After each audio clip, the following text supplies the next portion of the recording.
اخیری مسله ده خو بیا پسې ختم دی یو څو شعرونه دي چې دا سړی زمونږ د خوښ په نظریې دی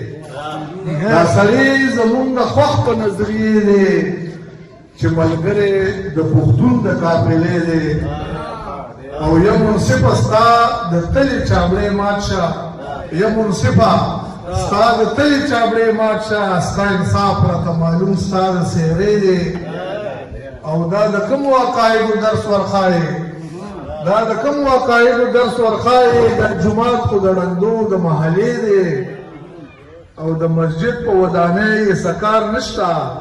دغه جنګ د محراب په مصلې دی او د مسجد په ودانۍ کې سکار نشته دغه جنګ د محراب په مصلې دی او د فضل سره په یو لاره چې نځي دا سړی جوړې بدل په عقیدې دی دا سړی جوړې بدل په عقیدې دی ډېره مننه ستاسو یو جهان